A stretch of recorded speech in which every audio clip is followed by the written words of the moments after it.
قومی سلامتی کمیٹی کا ایک اجلاس ہوا تھا جس میں آپ ہی فرما رہے تھے کہ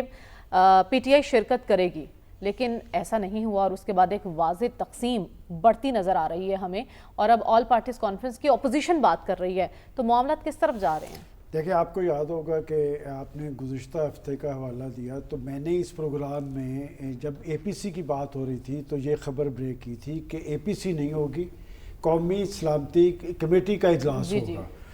اور جہاں تک مولانا فضل الرحمان صاحب کی بات کی ہے، مولانا فضل الرحمان صاحب کے حوالے سے ہم اپنے اسی پلیٹ فارم سے کئی دفعہ ان کی سیاست، ان کے سیاسی طرز عمل کا جائزہ لے چکے ہیں۔ لیکن میں پہلے یہ پوچھنا چاہ رہی ہوں کہ پی ٹی آئی نے شرکت کیوں نہیں کی؟ پی ٹی آئی کے بارے میں آپ کو یاد ہوگا کہ میں نے کہا تھا کہ پی ٹی آئی اس اجلاس میں جائے گی، اور بیرسٹر گوہر نے نیکسٹ ڈے پریس کانفرنس کر کے نہ صرف دہشت گردی کی مذمت کی تھی بلکہ جانے کا اعلان کیا تھا، اور انہوں نے اپنے 14 اراکین کی فہرست بھی جناب اسپیکر کو مہیا کر دی تھی۔ اور پھر مولانا فضل الرحمان کا بیان ریکارڈ کا حصہ ہے کہ رات 1 بجے تک ہمیں کنفرم کیا گیا کہ ہم صبح کے اجلاس میں شریک ہوں گے، لیکن رات 1 بجے کے بعد کیا ہوا ہمیں نہیں معلوم۔ وہ میں آپ کو بتا دیتا ہوں کہ بات یہ کہ پی ٹی آئی کی لیڈرشپ جو ہے، جو جیل سے باہر ہے، وہ ذمہ دارانہ طرز عمل بھی اختیار کیا ہوا ہے اور وہ سیاسی طرز عمل کا مظاہرہ بھی کر رہے ہیں۔ اسی لیے انہوں نے پریس کانفرنس میں اعلان کیا تھا کہ ہم اس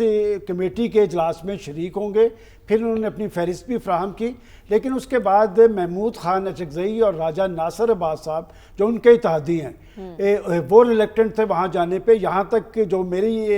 علم کے مطابق انہوں نے کہا کہ پھر آپ چلے جائیں، ہم شریک نہیں ہوں گے۔ لہٰذا اس تفریق سے بچنے کے لیے پی ٹی آئی نے بھی نہ جانے کا اعلان کیا ہے۔ میں سمجھتا ہوں کہ پی ٹی آئی نے اپنا ایک بڑا نقصان کیا